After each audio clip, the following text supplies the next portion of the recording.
반갑습니다. 양진일 목사입니다. 이번 학기 바울 서신을 통해서 여러분을 만나 뵙게 되어서 너무 기쁘고 또 감사드립니다. 이번 학기에 우리가 함께 공부하게 될 주제는 바울 서신입니다. 신약에 27권이 있는데요. 그 가운데 4권의 복음서가 있고 1권의 역사서가 있고 21권의 서신서 또 1권의 묵시록이 있습니다. 그 21권의 서신서 가운데 13권이 사도 바울의 편지입니다.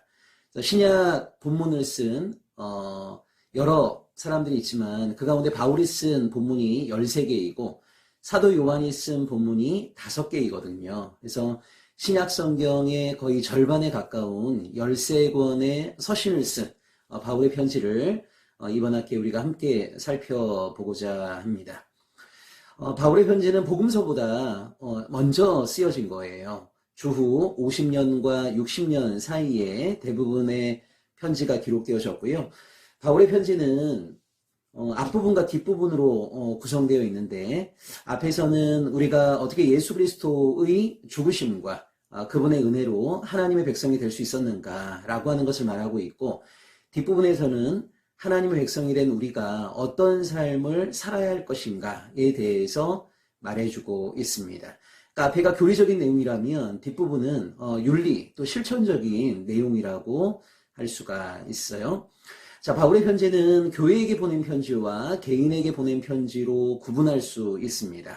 자, 우리 지금 신약 성경의 배치를 보시게 되면 교회에게 보낸 편지가 앞부분에 배치되어 있고요. 개인에게 보낸 편지가 뒷부분에 배치되어 있습니다. 그래서 로마서부터 해서 데살로니가 후서까지가 교회에 보낸 편지이고 디모데 전서부터 빌레몬서까지가 개인에게 보낸 편지입니다. 그리고 교회에게 보낸 편지도요. 어떻게 배치되어 있냐면 분량이 많은 것일수록 앞부분에 배치되어 있어요. 그래서 로마서가 고린도 전서보다 분량이 많습니다. 그다음 고린도 전서는 갈라디아보다 분량이 많습니다. 그래서 분량이 많은 것들을 앞부분에, 분량이 적은 것들을 뒷부분에 배치를 했고요. 이것은 개인에게 보낸 편지도 마찬가지입니다.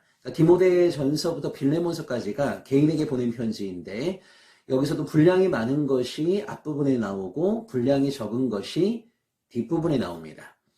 그 다음에 고린도 전후서라든가 데살로니가 전후서처럼 전서와 후서가 있는 경우에는요. 전서가 분량이 더 깁니다. 그러니까 우리가 바울의 편지를 생각하실 때 분량이 길수록 앞부분에 배치했구나라고 이해하시면 되겠습니다. 그래서 교회에게 보낸 편지가 앞부분에 나오고 개인에게 보낸 편지가 뒷부분에 나온다. 그리고 교회에게 보낸 편지나 개인에게 보낸 편지의 배치에 있어서는 분량이 긴 것들이 앞부분에 나오고 분량이 짧을수록 뒷부분에 나온다라고 하는 것을 기억해 주시면 좋겠고요. 우리가 바울 서신을 공부할 때 항상 기억하셔야 될 것 가운데 하나가 이 바울의 서신은 상황 서신이라고 하는 거예요. 자, 상황 서신이라고 하는 것은 뭐냐면 바울이 특정 교회와 특정 개인에게 편지를 보낼 때 편지 안에 어떤 내용을 쓸 수밖에 없었던 상황이 먼저 있었다는 겁니다. 여러분 예를 들자면 고린도 전서에 보시게 되면 이 당파 문제에 대한 언급이 있거든요. 왜 바울이 고린도 교회 편지를 보내면서 당파 문제에 대해서 언급을 했겠습니까? 이 고린도 교회 안에 당파 문제로 인한 갈등이 있었기 때문이에요. 고린도전서 7장에 보게 되면 주님이 곧 재림하시는데 우리가 결혼을 해야 됩니까? 신앙이 다른 배우자와 함께 살아야 됩니까? 라고 하는 질문에 대한 여러 가지 답변들이 나옵니다. 여러분 고린도전서 7장에서 왜 사도 바울이 결혼에 대한 문제라든가 또 이혼에 대한 문제에 대해서 그런 내용을 쓰게 되었을까요? 고린도 교인들이 사도 바울에게 질문을 한 것에 대해서 대답을 한 거예요. 그러니까 여러분 바울의 서신을 자세히 보시게 되면 바울이 어느 교회에 편지를 보낸다고 할 때 그냥 책상 위에 앉아갖고 내가 그 교회에게 뭘 쓸까라고 하는 것을 기술한 것이 아니라 그런 내용을 쓸 수밖에 없었던 상황이 먼저 있었다라고 하는 것을 기억하셔야 돼요. 그러니까 만약 고린도 교회에 당파 문제가 없었다면 사도 바울은 고린도 교회 편지를 보내면서 당파 문제에 대한 언급을 전혀 할 필요가 없는 거죠. 여러분 갈라디아 교회가 이 할례 문제가 없었다면 사도 바울이 갈라디아 교회에 편지를 보낼 때 할례 문제에 대해서 언급할 필요가 없었을 것입니다. 사도 바울이 편지 안에서 특정한 내용에 대해서 말할 수밖에 없었던 상황이 먼저 있었고, 또 그 교회 교인들이 바울에게 물었던 질문에 대해서 바울이 대답한 것들이 모여져 있다. 이렇게 이해하시면 좋겠습니다. 우리 기독교 역사에 있어서 가장 중요한 인물을 하나 꼽아라 그러면 이제 예수 그리스도이고요. 우리가 알고 있는 기독교 신앙을 신학적으로 또 체계적으로 잘 정리한, 무엇보다 마틴 루터나 장 칼뱅이 말했던 이 이신칭이라고 하는 교리를 주장했던 사람이 바로 사도 바울입니다.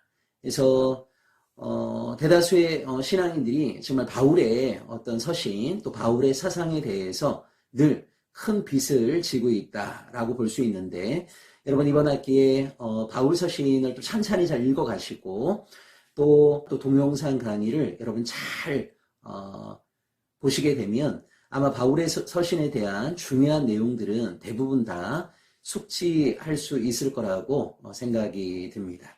여러분 한 학기 동안 열심히 공부해 주시고요. 혹시 동영상을 보시면서 어떤 질문이 생기시면 질문을 잘 모아서 이후에 저에게 또 질의응답하는 시간을 또 가져도 좋을 것 같습니다.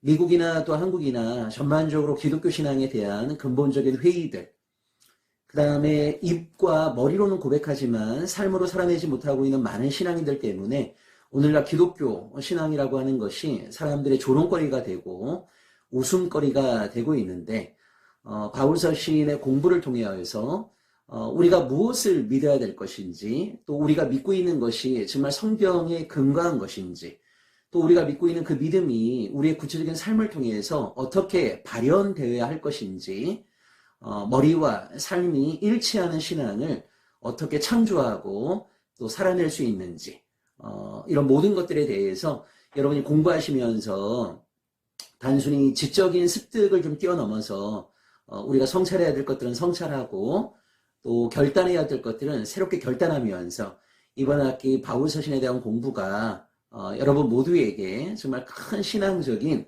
유익을 누리는 그런 시간이 되었으면 좋겠습니다. 녹음 파일은요, 제가 창세기부터 요한계시록까지 1년 동안 그 강의했던 내용 가운데 바울 서신에 대한 부분입니다. 그리고 동영상 강의는 서울 영동교회에서 제가 했던 그 강의를 찍은 거거든요. 그래서 여러분 잘 들어주시면 아마 큰 도움이 되실 거고요. 한 3월경에 그 신약 성경 관련된 제 책이 출간이 될 것입니다. 거기에 바울 서신 부분을 여러분 잘 읽어주시고 또 그것을 서평으로 작성해 주시면 좋겠습니다. 여러분 기독교 신앙이 사람들에게 공격받고 또 비판받고 있는 이런 상황 속에서 소수이지만 하나님께서 이 한국교회와 미국교회에 또 남겨놓으신 남은 자들이 있다고 저는 믿어요. 저와 또 이 강의를 들으시는 여러분이 정말 하나님께서 새로운 시대를 준비하기 위해서 남겨놓은 그루터기, 또 남은 자가 되기를 간절히 소망하고요. 몸도 마음도 건강하게, 또 즐겁고 유쾌하고 진중하게 한 학기를 잘 마무리하시면 좋겠습니다. 여러분 모두에게 하나님의 크신 은혜가 언제나 가득하기를 기도하겠습니다. 고맙습니다.